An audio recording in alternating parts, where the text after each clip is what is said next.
E James Gunn aceitaria o mesmo papel que ele tem na DC na Marvel? Ele respondeu essa pergunta e eu vou contar tudo pra você depois da vinheta. E...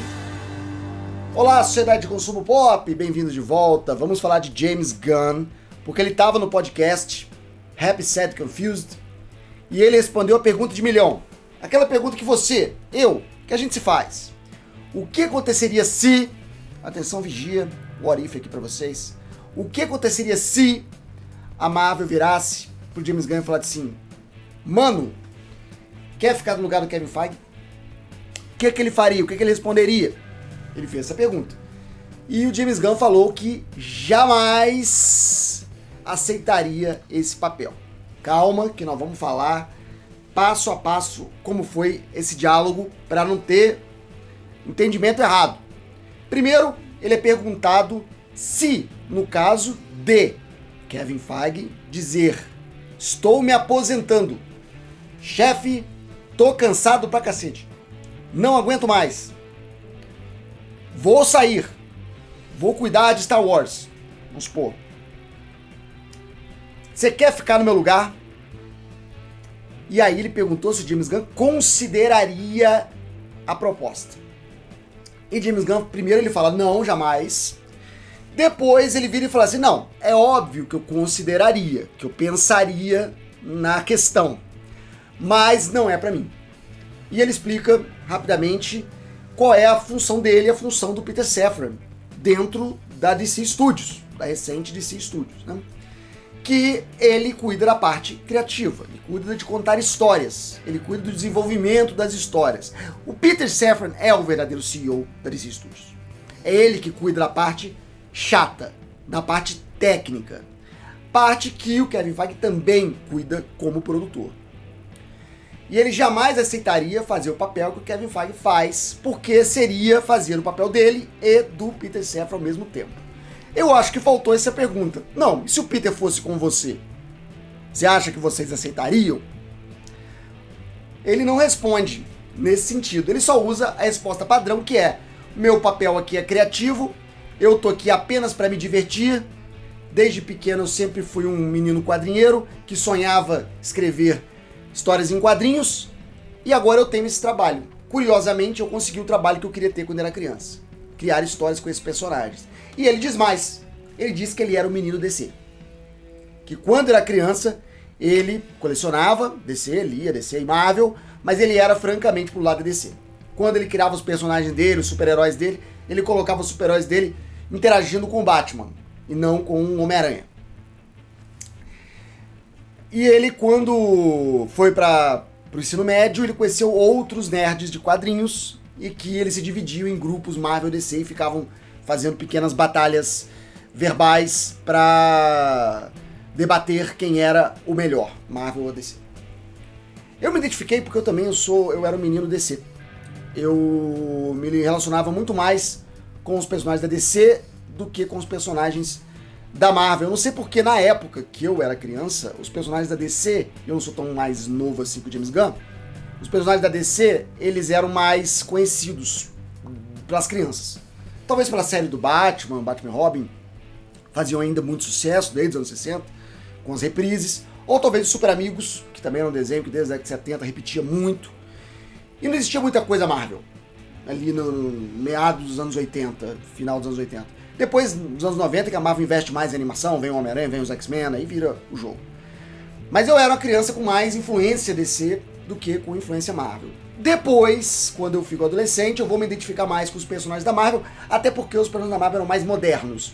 Eram adolescentes também, o Homem-Aranha, os X-Men, e eles passam por essas mudanças, eles passam por perrengues que adolescentes passam, e aí eu comecei a me afastar mais de Superman, de Batman, o cara bilionário, o cara alienígena, o cara mais rápido do mundo. Não, eu queria ver histórias mais intensas no sentido da relação entre os personagens. E se eles eram personagens jovens, então me identificava mais com esses personagens. Então fui ficando mais fã do Homem-Aranha. Então fui um adolescente Marvel. E depois virei um adulto DC. Depois voltei pra DC porque eu quero coisas mais simples.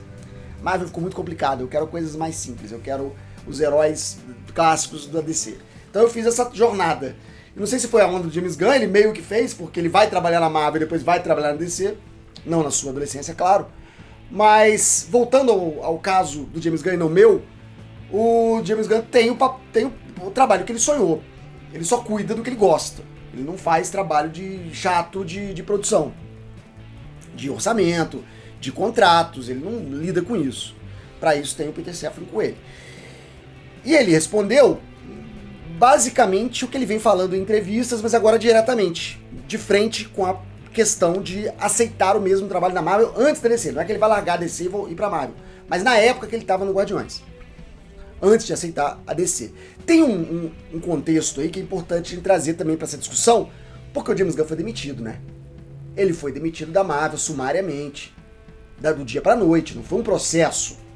Ele foi, demitido, porque ele, como um garoto rebelde, que ele era no início da carreira dele no cinema, ele fazia filmes pra Troma, fazia uns filmes muito bizarros, ele tinha um Twitter e ele escrevia um monte de bobagem, um monte de piada escrotinha no Twitter pra chamar atenção, né? Como todo adolescente faz, mas ele não era mais adolescente, ele já era um adulto. Mas era aquele cara, né, edge, que fala hoje em dia, rebelde, queria causar, queria chamar atenção. E aí escreveu um monte de porcaria na internet, e a internet lembra, né? E ele não apagou, cara, isso aí que eu fico mais revoltado. Acho que devia estar no contrato da Disney, ó, apagar as redes sociais. Apagar todo o histórico de suas redes sociais, pronto.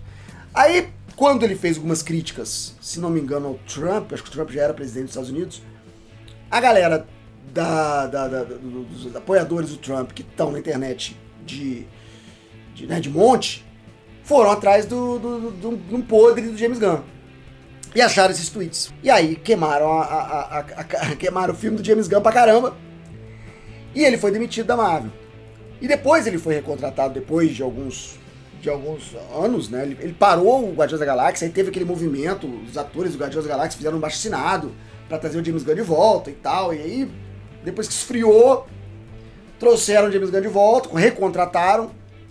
E aí ele assumiu o final de Guardiões da Galáxia Volume 3, que já tava na DC, já tinha sido contratado pela DC, já tinha feito o Esquadrão Suicida, mas ele termina o Guardiões da Galáxia antes de começar o trabalho dele no DCU. Então não sei se ficou alguma mágoa. Talvez tenha ficado alguma mágoa, porque era o mesmo Bob Iger, que hoje é o CEO da Disney, que demitiu o cara. Pelo menos a cadeia de comando ali. Então não sei se ficou uma mágoa, ele não voltaria também por isso. É óbvio que ele não vai citar esse caso, ele simplesmente finge que nunca aconteceu. Mas ele dá uma resposta padrão, ele dá uma resposta técnica, que é algo que ele fala desde que ele entrou na DC. Eu só aceitei porque eu faria apenas a parte gostosa do trabalho, e não a parte tensa. Mas tá aí, se você está se perguntando, na real, se ele aceitaria ou não, ele consideraria, mas jamais gostaria de ter o papel do Kevin Feige, até porque ele teria que continuar um projeto que já estava em andamento, né? Não é uma proposta de rebootar a Marvel, ele simplesmente pegaria a Marvel onde está. E na DC ele tem uma oportunidade de ouro de começar tudo do zero, do jeito dele, do jeito que ele pensa que deve ser feito. E isso é improvável que aconteça na Marvel nos próximos anos. E é isso aí que eu queria conversar com vocês. Muito obrigado por assistir esse vídeo. Daqui a pouco eu tô de volta com mais assunto da cultura pop. Depois da vinheta vão aparecer opções do canal para você clicar e ficar mais um pouquinho comigo. Até mais, até breve, até já. Tchau.